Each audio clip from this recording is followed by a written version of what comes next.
ಗಣಪತಿ ವಿಘ್ನೇಶ್ವರ ಅಂತ ಹೆಸರು. ವಿಘ್ನ ಅನ್ನೋದು ಅವನ ನಿಯಂತ್ರಣದಲ್ಲಿದೆ. ಬೇಕಾದವರಿಗೆ ಪರಿಹಾರ ಮಾಡ್ತಾನೆ, ಬೇಡದಿದ್ದವರಿಗೆ ಕೊಡ್ತಾನೆ, ಎರಡೂ ಮಾಡ್ತಾನೆ. ದುರ್ಗಾದೇವಿ ಹಾಗೆ ಮಾಡ್ತಾಳೆ. ತನಗೆ ಯಾರು ಬೇಡ ಅಥವಾ ಪರಮಾತ್ಮನಿಗೆ ಯಾರು ಬೇಡವಾದವರು ಇರ್ತಾರೆ, ದ್ವೇಷಗಳು, ಅವರಿಗೆಲ್ಲ ಅವಿದ್ಯೆಯನ್ನೇ ಕೊಡ್ತಾಳೆ. ಇನ್ನು ತನಗೆ ಬೇಕಾದವರಿಗೆ ಅವಿದ್ಯೆ ಪರಿಹಾರ ಮಾಡ್ತಾಳೆ. ಆದ್ದರಿಂದ ದುರ್ಗಾದೇವಿಯ ಬೀಜಾಕ್ಷರ ಏನು? ಹ್ರೀ. ಹ್ರೀ ಅಂತ ದುರ್ಗಾದೇವಿಯ ಬೀಜಾಕ್ಷರ. ಶ್ರೀಂ ಕ್ಲೀಂ ಹ್ರೀಂ ಅಂತ. ಹ್ರೀ ಅಂತನ್ನೋದು ದುರ್ಗಾದೇವಿಯ ಬೀಜಾಕ್ಷರ. ಹರತಿ ಇತಿ ಹ್ರೀಹಿ. ಅವಿದ್ಯೆಗೆ ಅಭಿಮಾನಿ ಆದ್ದರಿಂದ ಸಜ್ಜನರ ಅವಿದ್ಯೆಯನ್ನು ಹರತಿ ಪರಿಹಾರ ಮಾಡೋದರಿಂದ ಆ ದುರ್ಗಾದೇವಿಗೆ ಹ್ರೀ ಅಂತ ಹೆಸರು. ಅವಿದ್ಯೆಯನ್ನು ಪರಿಹಾರ ಮಾಡುವವಳು. ಯಾಕೆ? ಅವಿದ್ಯೆ ಅವಳ ಅಧೀನ. ಹೀಗೆ ದುರ್ಗಾದೇವಿ ಮತ್ತು ಶ್ರೀದೇವಿ ಇಬ್ಬರು ನನಗೆ ಶರೀರ ಅಂತಂದರೆ ನನ್ನ ಪ್ರತಿಮಾಸ್ಥಾನೀಯರು. ಪ್ರತಿಮೆಯಲ್ಲಿ ಹೇಗೆ ನಾನು ಸನ್ನಿಧಾನ ಇಟ್ಟಿರ್ತೇನೆ, ಅದಕ್ಕೆಲ್ಲರೂ ಹೋಗಿ ಪ್ರತಿಮೆಗೆ ಪೂಜೆ ಮಾಡ್ತಾರೆ. ಯಾಕೆ? ಪ್ರತಿಮೆಯಲ್ಲಿ ಸನ್ನಿಧಾನ ಜಾಸ್ತಿ. ಅದರಂತೆ ಶ್ರೀದೇವಿಯಲ್ಲಿ ಮತ್ತು ದುರ್ಗಾದೇವಿಯಲ್ಲಿ ನಾನು ವಿಶೇಷ ಸನ್ನಿಧಾನ ಇಟ್ಟಿದ್ದೇನೆ. ಅದರಿಂದ ಮೋಕ್ಷಕ್ಕೆ ಹೋಗ್ತಾರೆ, ಕೆಲವರು ತಮಸ್ಸಿಗೆ ಬೀಳ್ತಾರೆ. ಮೋಕ್ಷಕ್ಕೆ ಹೋಗುವವರಿಗೆಲ್ಲ ಸಾಧನೆ ಮಾಡಿಸುವವಳು ಶ್ರೀದೇವಿ. ಅಂದರೆ ವಿದ್ಯೆಯನ್ನು ಕೊಡ್ತಾಳೆ. ಶ್ರೀದೇವಿ ವಿದ್ಯೆಯನ್ನು ಕೊಡ್ತಾಳೆ. ದುರ್ಗಾದೇವಿ ಅವಿದ್ಯೆಯನ್ನು ಪರಿಹಾರ ಮಾಡ್ತಾಳೆ.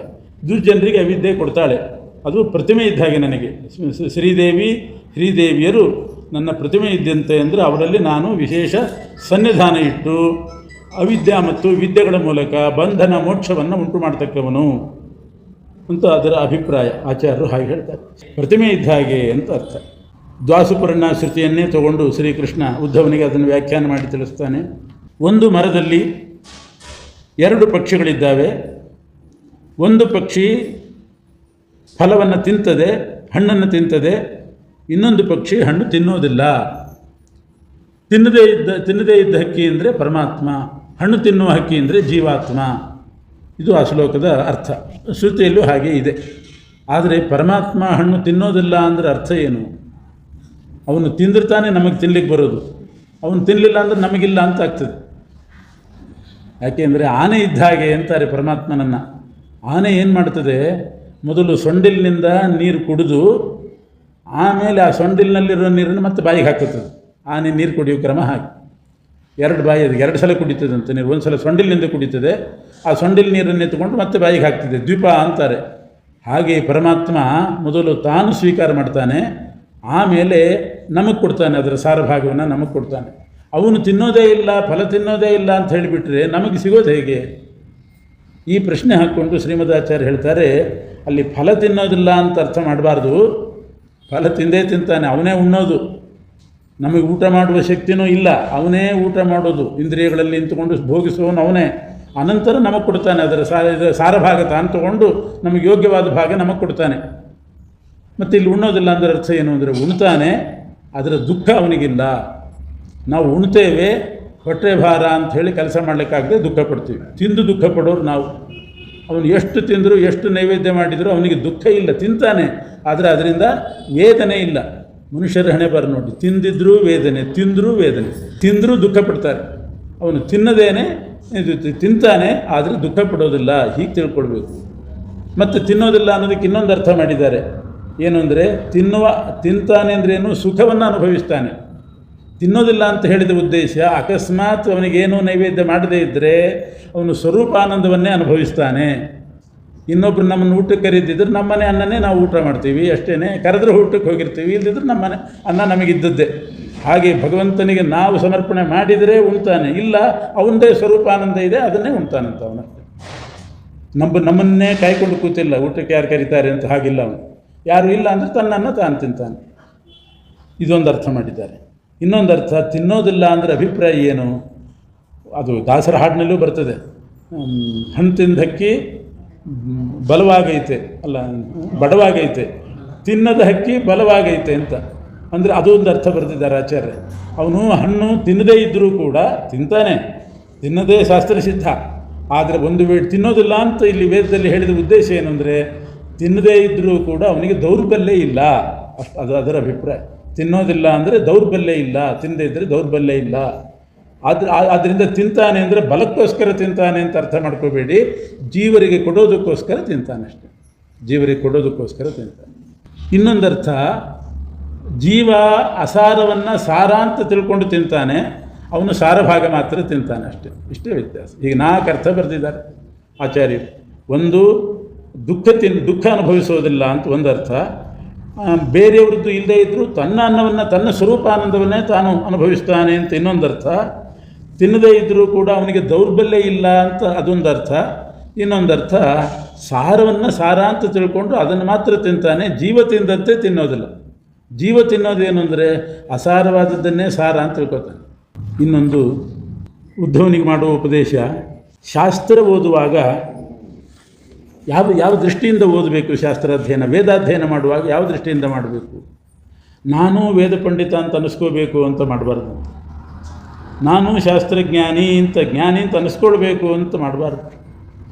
ಏನೇ ಅಧ್ಯಯನ ಮಾಡುವಾಗ ಭಗವಂತನ ಪ್ರೀತಿ ಆಗಲಿ ಅಂತ ಮಾಡಬೇಕೇ ಹೊರತು ನನಗೂ ಒಂದು ಬಿರುದು ಬರಲಿ ಈ ರೀತಿ ಅಧ್ಯಯನ ಮಾಡುವ ಕ್ರಮ ಮಾಡಿದರೆ ಅದು ಏನೂ ಫಲ ಕೊಡೋದಿಲ್ಲ.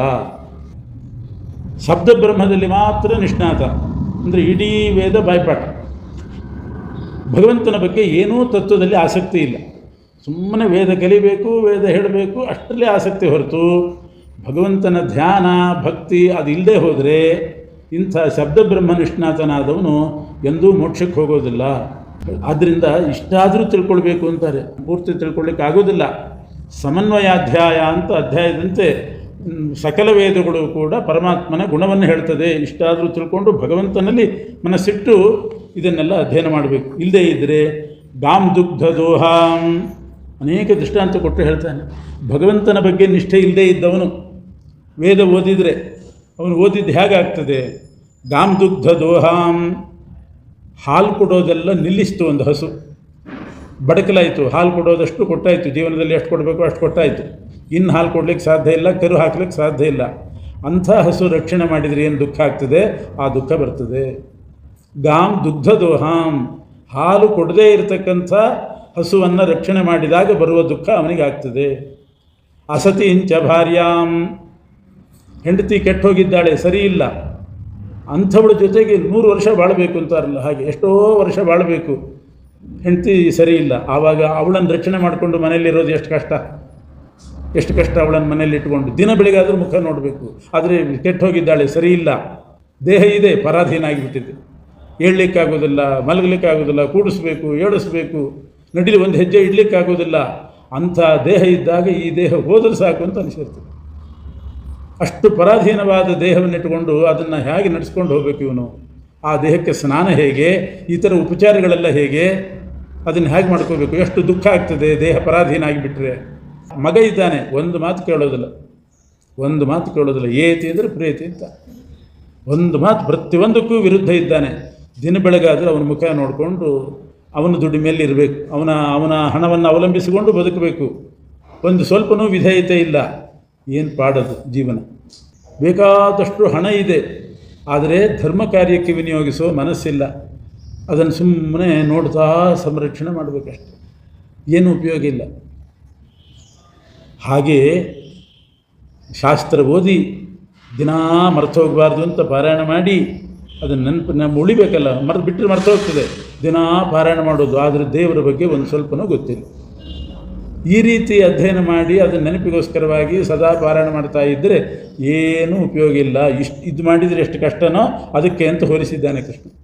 ಅಂದರೆ ಎಷ್ಟು ಶಾಸ್ತ್ರ ಓದುವಾಗ ಅದರ ಅರ್ಥ, ಶಾಸ್ತ್ರವೇದ್ಯನಾದ ಪರಮಾತ್ಮನಲ್ಲಿ ಭಕ್ತಿ ಬರಬೇಕು ಅಂತ ಆ ದೃಷ್ಟಿಯಿಂದಲೇ ಆಗಬೇಕು ಹೊರತು ಅಧ್ಯಯನ ಸುಮ್ಮನೆ ಮಾಡಿದರೆ ಈ ರೀತಿಯ ದುಃಖ. ಇಲ್ಲಿ ಎಲ್ಲ ದೃಷ್ಟಾಂತ ಸರಿ. ಅಸತಿ ಇಂಚ ಭಾರ್ಯಾಂ, ಹೆಂಡತಿ ಕೆಟ್ಟು ಹೋಗಿದ್ದಾಳೆ, ದಿನ ಮನೇಲಿ ಇಟ್ಕೊಂಡು ಸಾಕಬೇಕು, ಕಷ್ಟ ಹೌದು, ದುಃಖ ಹೌದು, ದೇಹ ಪರಾಧೀನ ಆಗಿದೆ, ದುಃಖ. ಆದರೆ ಒಂದು ದೃಷ್ಟಾಂತ ಮಾತ್ರ ಸರಿಯಲ್ಲ. ಗಾಂ ದುಗ್ಧ ದೋಹಾಂ, ಹಾಲು ಕೊಟ್ಟ ಹಸುವನ್ನು, ಹಾಲೆಲ್ಲ ಕೊಟ್ಟಾಗಿದೆ, ಅಂಥ ಹಾಲು ಕೊಡದ ಹಸುವನ್ನು ಸಂರಕ್ಷಣೆ ಮಾಡೋದು ಎಷ್ಟು ದುಃಖವೋ ಅದರಂತೆ ಭಗವತ್ಪರವಲ್ಲದ ಶಾಸ್ತ್ರ, ಇನ್ಯಾವುದೋ ಶಾಸ್ತ್ರ, ನ್ಯಾಯಶಾಸ್ತ್ರ ಮತ್ತೊಂದು ಭಗವತ್ಪರ ಅಲ್ಲ, ಅದು ಸುಮ್ಮನೆ ನಮಗೆ ಕರಗತಾಗಲಿ ಅಂತ ದಿನ ಅದನ್ನು ಅಂದುಕೊಂಡು ಕೂತರೆ ಅಷ್ಟು ದುಃಖ ಅಂತ. ಈ ದೃಷ್ಟಾಂತ ಸರಿಯೋ? ಹಾಲು ಕೊಟ್ಟ ಮೇಲೆ ದನ ಸಾಕೋದು ದುಃಖ ಅಂತ ಯಾರಿಗಿರ್ತದೆ ಭಾವನೆ ಹೇಳಿ? ಹಾಲು ಕೊಡೋ ತನಕ ಹಸು ಬೇಕು, ಹಾಲು ಕೊಡೋದು ನಿಲ್ಲಿಸ್ತು ಅಂದರೆ ಯಾರಿಗಾದರೂ ಕಟ್ಟಿಗರಿಗಾದರೂ ಮಾರಿಬಿಡೋಣ, ಯಾರು ತೊಗೋತಾರೆ? ನಾವು ಹೆಂಗೆ ತೊಗೊಳ್ಳೋದು? ಇಟ್ಕೊಳ್ಳಿಕ್ಕೆ ಮನಸ್ಸು ಬರೋದಿಲ್ಲ, ಬೇರೆಯವರು ತೊಗೊಳ್ಳೋದಿಲ್ಲ, ಕಟ್ಟಿಗರಿಗೆ ಕೊಡಬೇಕಾಗ್ತದೆ. ಯಾರು ಹಾಗೆ ಮಾಡ್ತಾರೆ? ಸಜ್ಜನರು ಮಾಡ್ತಾರಾ? ಈ ದೃಷ್ಟಾಂತ ಹೇಗೆ ಕೊಟ್ಟ ಕೃಷ್ಣ? ಗಾಂ ದುಗ್ಧ ದೋಹಾಂ. ದುಗ್ಧ ಅಂದರೆ ಹಾಲು ಅದೆಲ್ಲ ಕೊಟ್ಟಾಗಿದೆ, ಹಾಲು ಕರೆಯುವಷ್ಟು ಕರೆದಾಗಿದೆ. ಅಂಥ ಹಸುವನ್ನು ರಕ್ಷಣೆ ಮಾಡೋದು ದುಃಖ ಅಂತ ಹೇಳಿದರೆ ಇದು ಯಾರು ದುಃಖ ಪಡ್ತಾರೆ? ಎಷ್ಟು ಸಜ್ಜನರು ಗೋಶಾಲೆ ನಿರ್ಮಾಣ ಮಾಡಿ ಹಾಲು ಕೊಡದೇ ಇರೋ ಹಸುಗಳನ್ನೇ ಸುಮ್ಮನೆ ದಿನ ಕಾಪಾಡ್ತಿರ್ತಾರೆ. ಅದು ಪೂಜೆಗಾದರೂ ಬೇಕು, ಗೋವು ಪೂಜೆಗೆ ಬೇಕು, ಹಾಲಿಗೆಲ್ಲ. ಹಾಲಿಗೋಸ್ಕರ ಗೋವಲ್ಲ, ಪೂಜೆಗೋಸ್ಕರ ಗೋಬೇಕು. ಇದೇನು ದೃಷ್ಟಾಂತ? ಅದಕ್ಕೆ ಆಚಾರ್ಯರು ಇಂಥದ್ದೆಲ್ಲ ತಗೊಂಡು ಅವ್ರು ಹೇಳ್ತಾರೆ, ಶ್ರೀಮದಾಚಾರ್ಯರು, ಅದು ಅಲ್ಲಿ ಮಾತ್ರ ಯಾರು ಅನ್ನೋ ವ್ಯಕ್ತಿಯನ್ನು ಸೇರಿಸ್ಕೋಬೇಕು. ಬರೇ ಹಾಲು ಮಾರುವವನಿರ್ತಾನಲ್ಲ ಅವನಿಗೆ ದುಃಖ. ಗೋಪೂಜೆ ಮಾಡ್ತಕ್ಕಂಥ ಸಜ್ಜನರಿಗೆಲ್ಲ, ಹಾಲು ಮಾರುವವನಿಗೆ ಹಾಲು ಕೊಡದ ಹಸುವನ್ನು ಸಾಕಲಿಕ್ಕೆ ಎಷ್ಟು ದುಃಖ ಆಗ್ತದೋ ಹಾಗೆ ಭಗವಂತನ ಮಹಿಮೆಯನ್ನು ಹೇಳದೇ ಇರೋ ಶಾಸ್ತ್ರ, ಭಗವಂತನ ಜ್ಞಾನ ಉಂಟು ಮಾಡದೇ ಇರೋ ಶಾಸ್ತ್ರ ಅಷ್ಟು ದುಃಖಕರ ಆಗ್ತದದು. ಸುಮ್ಮನೆ ಓದಿ ಒದ್ದಾಡಿ ಸಾಯಬೇಕು, ಮೋಕ್ಷಕ್ಕೆ ಉಪಯೋಗ ಇಲ್ಲ. ಎಷ್ಟು ಶ್ರಮ ಪಡಬೇಕು ಅದಕ್ಕೋಸ್ಕರ. ದುಗ್ಧ ದೋಹಾಂತು ಗಾಂ ರಕ್ಷೇತ್ ಕ್ಷೀರ ಮಾತ್ರ ಪ್ರಯೋಜನ ಅಂತ ಆಚಾರ್ಯ. ಕ್ಷೀರ ಮಾತ್ರ ಪ್ರಯೋಜನ ಅಂತ ಸೇರಿಸ್ಕೋಬೇಕು. ಹಾಲು ಮಾತ್ರ ಪ್ರಯೋಜನ. ಗೋವಿನ ಪ್ರಯೋಜನ ಏನು ಅಂದರೆ ಬರೀ ಹಾಲು. ಪಂಚಗವ್ಯ ಬೇಕಾಗಿಲ್ಲ ಅವನಿಗೆ. ಪಂಚಗವ್ಯ ಅಂದರೆ ಏನು ಅಂತ ಗೊತ್ತೇ ಇರೋದಿಲ್ಲ ಹಾಲು ಮಾರೋನಿಗೆ. ಪಂಚಗವ್ಯ ಗೊತ್ತಿಲ್ಲ, ಪಂಚಾಮೃತ ಗೊತ್ತಿಲ್ಲ, ಬರೀ ಹಾಲು ಮಾರೋದೆಷ್ಟು ಅಷ್ಟೇ. ಅಂಥವನಿಗೆ ಅದು ಬಹಳ ಕಷ್ಟ ಆಗ್ತದೆ. ಯಥಾ ತದ್ವತ್ ಹರೇರನ್ಯದ್ವಾಚೋದಾಹರಣ ಮಿಷ್ಯತೆ. ಭಗವಂತನ ಶಾಸ್ತ್ರ, ಭಗವಂತನ ಜ್ಞಾನ ಉಂಟು ಮಾಡದೇ ಇರೋ ಶಾಸ್ತ್ರ ಆ ರೀತಿ ಹಾಲು ಮಾರುವವನಿಗಾದ ದುಃಖವನ್ನು ತಂದುಕೊಡ್ತದೆ ಅಂತ ಅಷ್ಟಭಿಪ್ರಾಯ. ಸಜ್ಜನರಿಗೆ ದುಃಖ ಆಗ್ತದೆ ಅಂತ ಕೃಷ್ಣನ ಅಭಿಪ್ರಾಯ ಅಲ್ಲ. ಎಲ್ಲೆಲ್ಲಿ ಭಗವಂತನ ಪೂಜೆ ಮಾಡಬೇಕು? ಸೂರ್ಯ, ಗೋವು, ಇದನ್ನೆಲ್ಲ ಹೇಳಿದ್ದಾರೆ. ಸೂರ್ಯ, ಅಗ್ನಿ, ಬ್ರಾಹ್ಮಣರು, ಗೋವು, ಭೂಮಿ, ನಮ್ಮ ದೇಹ, ನೀರು, ಇವೆಲ್ಲ ಭಗವಂತನ ಪೂಜೆಗೆ ಅಧಿಷ್ಠಾನ ಅಂತ ಭಾವಿಸಬೇಕು. ಅದರಲ್ಲಿ ಗೋವನ್ನು ಭಗವಂತನ ಪೂಜೆಗೆ ಅಧಿಷ್ಠಾನ ಅಂತ ಹೇಳಿದ್ದಾರೆ. ಸೂರ್ಯೋಗ್ನಿರ್ ಬ್ರಾಹ್ಮಣೋ ಗಾವಃ ವೈಷ್ಣವ ಖಂ ಮರುತ್ ಜಲಂ. ಇವೆಲ್ಲ ಅಲ್ಲಿ ಮರುತ್ ಅಂದರೆ ವಾಯುದೇವರಲ್ಲಿ ಆ ಅಧಿಷ್ಠಾನದಲ್ಲಿ ಭಗವಂತನ ಪೂಜೆ ಮಾಡಬೇಕು. ವಾಯುದೇವರ ಅಧಿಷ್ಠಾನದಲ್ಲಿ ಭಗವಂತನ ಪೂಜೆ ಅಂದರೆ ಹೇಗೆ ಅಂದರೆ ಇಷ್ಟೇ ಆಚಾರ್ಯ ಅರ್ಥ ಬರೀತಾರೆ. ವಾಯು ಅಧಿಷ್ಠಾನದಲ್ಲಿ ಭಗವಂತನ ಪೂಜೆ ಅಂದರೆ ವಾಯುದೇವರು ದೇವೋತ್ತಮರು ಅಂತ ತಿಳ್ಕೊಂಡ್ರೆ ವಾಯು ಅಧಿಷ್ಠಾನದಲ್ಲಿ ಭಗವಂತನ ಪೂಜೆ ಆಗ್ತದೆ. ಇಷ್ಟು ವಾಯುದೇವರನ್ನು ದೇವೋತ್ತಮ ಅಂತ ತಿಳ್ಕೊಳ್ಬೇಕು. ಇದು ಪರಮಾತ್ಮನ ಪೂಜೆ ಹೇಗಾಯಿತು ಅಂದರೆ ಪೂಜೆ ಮಾಡೋದು ಯಾವ ಉದ್ದೇಶದಿಂದ? ಅವನಿಗೆ ಸಂತೋಷ ಆಗಬೇಕು ಅನ್ನೋ ಉದ್ದೇಶದಿಂದ ಪೂಜೆ ಮಾಡೋದು. ಪರಮಾತ್ಮನಿಗೆ ಪರಮ ಸಂತೋಷ ಆಗೋದು ಯಾವಾಗ ಅಂದರೆ ವಾಯುದೇವರನ್ನು ದೇವೋತ್ತಮ ಅಂತ ತಿಳ್ಕೊಂಡ್ರೆ ಭಗವಂತನಿಗೆ ಪರಮ ಸಂತೋಷ ಆಗ್ತದೆ. ವಾಯುದೇವರಿಗೆ ಬಹಳ ಸಂತೋಷ ಆಗೋದು ಯಾವಾಗ ಅಂದರೆ ಹರಿಸರ್ವೋತ್ತಮ ಅಂತ ತಿಳ್ಕೊಂಡ್ರೆ ವಾಯುದೇವರಿಗೆ ಬಹಳ ಸಂತೋಷ. ವಾಯು ಜೀವೋತ್ತಮ ಅಂತ ತಿಳ್ಕೊಂಡ್ರೆ ಪರಮಾತ್ಮನಿಗೆ ಸಂತೋಷ. ಆದ್ದರಿಂದ ವಾಯುದೇವರ ಅಧಿಷ್ಠಾನದಲ್ಲಿ ಭಗವಂತನ ಪೂಜೆ ಅಂತಂದರೆ ವಾಯು ಜೀವೋತ್ತಮ ಅನ್ನುವಂಥ ಜ್ಞಾನ. ಇದನ್ನು ಆಚಾರ್ಯ ಬರೀತಾರೆ. ಅದಕ್ಕೆ ರೂಢಿ ಬಂತು ಹರಿಸರ್ವೋತ್ತಮ, ವಾಯು ಜೀವೋತ್ತಮ. ಹರಿಸರ್ವೋತ್ತಮ ಅಂದರೆ ವಾಯುದೇವರು ಪ್ರಸನ್ನರಾಗ್ತಾರೆ, ವಾಯು ಜೀವೋತ್ತಮ ಅಂತಂದಾಗ ಹರಿ ಪ್ರಸನ್ನನಾಗ್ತಾನಂತ. ಇನ್ನು ಹಂಸನಾಮಕ ಪರಮಾತ್ಮ ಬಂದು ದೇವತೆಗಳಿಗೆ ಉಪದೇಶ ಮಾಡ್ತಕ್ಕಂಥದ್ದಿದೆ. ಎಲ್ಲ ದೇವತೆಗಳು ಬ್ರಹ್ಮದೇವರ ಹತ್ರ ತತ್ವೋಪದೇಶಕ್ಕೆ ಹೋದರಂತೆ. ಆವಾಗ ಬ್ರಹ್ಮದೇವರು ಪರಮಾತ್ಮನ ಸ್ಮರಣೆ ಮಾಡ್ತಾರೆ. ಹಂಸರೂಪದಿಂದ ಭಗವಂತ ಬಂದು ಉಪದೇಶ ಮಾಡಬೇಕು ಅಂತ ಬಂದ ಪರಮಾತ್ಮ. ಬಂದ ಕೂಡಲೇ ಬ್ರಹ್ಮದೇವರು ಎದ್ದು ನಿಂತು ಹಂಸನಾಮಕ ಪರಮಾತ್ಮನಿಗೆ, ಹಂಸರೂಪಿ ಪರಮಾತ್ಮನಿಗೆ ನಮಸ್ಕಾರ ಮಾಡ್ತಾರೆ. ಆಮೇಲೆ ಆ ಹಂಸ ಉಪದೇಶ ಪ್ರಾರಂಭ ಮಾಡ್ತಾನೆ. ಮಾಡುವಾಗ ದೇವತೆಗಳೆಲ್ಲ ನೀನು ಯಾರು ಅಂತ ಕೇಳ್ತಾರೆ ಆ ಹಂಸವನ್ನು. ಆಗ ಹಂಸ ಹೇಳ್ತದೆ, ನೀವ್ಯಾರು ಅಂತ ನನ್ನನ್ನು ಕೇಳ್ತಿದ್ದೀರಲ್ಲ, ಈ ಪ್ರಶ್ನೆನೇ ತಪ್ಪು ಅಂತಂತಾರೆ. ಬ್ರಹ್ಮದೇವರು ನನಗೆ ನಮಸ್ಕಾರ ಮಾಡಿದಾಗ ನಾನು ಯಾರು ಅಂತ ಗೊತ್ತಾಗಿಲ್ವ ನಿಮಗೆ ಅಂತಾನೆ. ಚತುರ್ಮುಖ ಬ್ರಹ್ಮದೇವರು ನನಗೆ ನಮಸ್ಕಾರ ಮಾಡಿದ ಮೇಲೆ ನೀನು ಯಾರು ಅಂತ ಕೇಳಿದ್ರೆ ಏನರ್ಥ? ನೀವೆಲ್ಲ ಬ್ರಹ್ಮದೇವರ ಹತ್ರ ಬಂದಿದ್ದೀರಿ ಕೇಳಲಿಕ್ಕೆ. ಆ ಬ್ರಹ್ಮದೇವರೇ ನನ್ನನ್ನು ಸ್ಮರಣೆ ಮಾಡಿದರು, ನಾ ಬಂದೆ, ನನಗೆ ಎದ್ದು ನಿಂತು ನಮಸ್ಕಾರ ಮಾಡಿದರು. ಬ್ರಹ್ಮನಿಗಿಂತೂ ಉತ್ತಮ ಅಂತ ಅನ್ನೋದು ಇಷ್ಟಿಂದ ಅರ್ಥ ಆಯಿತೋ ಇಲ್ಲೋ ನಿಮಗೆ? ಮತ್ತು ನೀವ್ಯಾರು ಅಂತ ಕೇಳ್ತಿದ್ದೀರಲ್ಲ, ಇದರಿಂದಲೇ ನಿಮ್ಗೆ ಅರ್ಥ ಆಗಬೇಕು. ನೀವ್ಯಾರು ಅಂತ ಪ್ರಶ್ನೆ ಕೇಳಬೇಡಿ, ಪ್ರಸಕ್ತ ಏನು, ಮೋಕ್ಷ ಯಾವುದರಿಂದ ಅದನ್ನು ಕೇಳ್ರಿ ಹೇಳ್ತೀನಿ ಅಂತ. ಸರಿ, ಅದೇ ಹೇಳ್ರಿ ಅಂದ್ರೆ ದೇವತೆಗಳು. ಪರಮಾತ್ಮ ಯಾರು ಅನ್ನೋದು ಅರ್ಥ ಆಯ್ತು. ಬ್ರಹ್ಮನಿಗಿಂತ ಉತ್ತಮನಾಗಿರ್ತಕ್ಕಂಥ ಭಗವಂತನ ಒಂದು ರೂಪ, ಇಷ್ಟು ಅರ್ಥ ಮಾಡಿಕೊಳ್ರಿ. ಯಾವುದರಿಂದ ನಾವು ಸಂಸಾರವನ್ನು ಗೆಲ್ಲಬಹುದು ಅದನ್ನು ಕೇಳ್ರಿ ಅಂತಂದಾಗ ಆ ಪರಮಾತ್ಮ, ಹಂಸನಾಮಕ ಪರಮಾತ್ಮ ಹೇಳ್ತಾನೆ, ಯಾವುದರಿಂದ ಗೆಲ್ಲಬಹುದು ಸಂಸಾರವನ್ನು ಅಂತಂದರೆ ಸದಾ ಮನಸ್ಸನ್ನು ಪರಮಾತ್ಮನಲ್ಲಿ ಇಡಬೇಕು. ಭಗವಂತನಲ್ಲೇ ಮನಸ್ಸಿಡೋದು ಮೊದಲನೇ ಕೆಲಸ. ಅದರಿಂದಲೇ ಸಂಸಾರ ಗೆಲ್ಲಕ್ಕೆ ಸಾಧ್ಯ. ಅದನ್ನೇ ಕೃಷ್ಣ ಹೇಳಿದ, ಮನ ಏವ ಮನುಷ್ಯಾಣ ಕಾರಣಂ ಬಂಧ ಮೋಕ್ಷಯೋ. ಬಂಧನಕ್ಕಾಗಲಿ ಮೋಕ್ಷಕ್ಕಾಗಲಿ ಮನಸ್ಸೇ ಕಾರಣ. ಚೇತಃ ಕಲ್ವಶ್ಯ ಬಂಧಾಯ ಮುಕ್ತಯೇ ಚಾತ್ಮನೋಮತಂ. ಮನಸ್ಸನ್ನು ಲೌಕಿಕದಲ್ಲಿಟ್ಟರೆ, ಸದಾ ಇಟ್ಟರೆ ಆ ಮನಸ್ಸೇ ಹಾಳಾಗಿ ಹೋಗ್ತದೆ. ಅದೇ ಮನಸ್ಸನ್ನು ಪರಮಾತ್ಮನ ಪಾದದಲ್ಲಿಟ್ಟರೆ ಅದು ಶುದ್ಧವಾಗಿರ್ತದೆ. ಒಂದು ಹೂವನ್ನು ತೆಗೆದು ಬಿಸಿಲಲ್ಲಿಟ್ಟು ಬಿಟ್ಟರೆ 5 ನಿಮಿಷ ಸಾಕು ಅದು ಬಾಡಿ ಹೋಗಲಿಕ್ಕೆ. ಅದೇ ಫ್ರಿಜ್ಜಲ್ಲಿಟ್ಟರೆ ನಾಳೆ ಬೆಳಗ್ಗೆ ತನಕನೂ ಉಪಯೋಗಕ್ಕೆ ಬರ್ತದೆ. ಹಾಗೆ ಮನಸ್ಸು ಅನ್ನೋದು ಹೂವಿದ್ದ ಹಾಗೆ, ತುಂಬ ಹೂವಿನ ಮನಸ್ಸು ಅಂತ ಇರ್ತಾರೆ, ಅಷ್ಟು ಮೃದು ಮನಸ್ಸು. ಅಂಥ ಮೃದುವಾದ ಹೂವಿನಂಥ ಮನಸ್ಸನ್ನು ನೀವು ಲೋಕದಲ್ಲೇ ಇಟ್ಟುಬಿಟ್ರೆ ಅದು 5 ನಿಮಿಷ ಇಟ್ಟರು ಸಾಕು, ಒಂದು ಕ್ಷಣ ಆ ಕಡೆ ಹೋದರೂ ಕೂಡ ಅದು ಬಾಡಿ ಹೋಗ್ತದೆ. ಸದಾ ಲೋಕದಲ್ಲಿದ್ದರೆ ಆ ಮನಸ್ಸು ಹೂವು ಏನಾಗಲಿಕ್ಕಿಲ್ಲ. ಆದ್ದರಿಂದ ಹೂವು ಹಣ್ಣು ಹಾಗೆ ಬಿಸಿಲಿಗೆ ಇಡೋದಿಲ್ಲ, ಇನ್ನೊಂದು ಕೊಳೆತ ಪದಾರ್ಥದ ಜೊತೆಗೆ ಇಡೋದಿಲ್ಲ. ಒಂದು ಮಾವಿನ ಹಣ್ಣಿನ ಪುಟ್ಟಿಯಲ್ಲಿ ಒಂದು ಹಣ್ಣು ಕೊಳೆತದ್ದಿದ್ದರೆ ಅದರ ಸಂಪರ್ಕದಿಂದ ಎಲ್ಲ ಹಣ್ಣು ಕೊಳಿತದೆ. ಆದ್ದರಿಂದ ನಿಮ್ಮ ಮನಸ್ಸು ದುರ್ಜನರ ಸಂಘದಲ್ಲಿ ಇರ್ಕೂಡ್ದು. ಇತ್ತು ಅಂತ ಆದರೆ ಆವಾಗಲೇ ಎಲ್ಲರ ಮನಸ್ಸು, ಅವ್ರ ಮನಸ್ಸು ಕೆಟ್ಟು ನಮ್ಮ ಮನಸ್ಸು ಕೆಟ್ಟು ಹೋಗಿಬಿಡ್ತದೆ. ಭಗವಂತನ ಮನಸ್ಸಿನಲ್ಲಿಟ್ಟರೆ ಶಾಂತವಾಗಿ ತಂಪಾಗಿ ಇರ್ತದೆ ಮನಸ್ಸು. ಇದನ್ನು ಹಂಸನಾಮಕ ಪರಮಾತ್ಮ ದೇವತೆಗಳಿಗೆ ಉಪದೇಶ ಮಾಡ್ತಾನೆ ಅಂತ ಹೇಳ್ತಾ ಇವತ್ತಿನ ಪ್ರವಚನವನ್ನು ಶ್ರೀಕೃಷ್ಣ ಅರ್ಪಣೆ.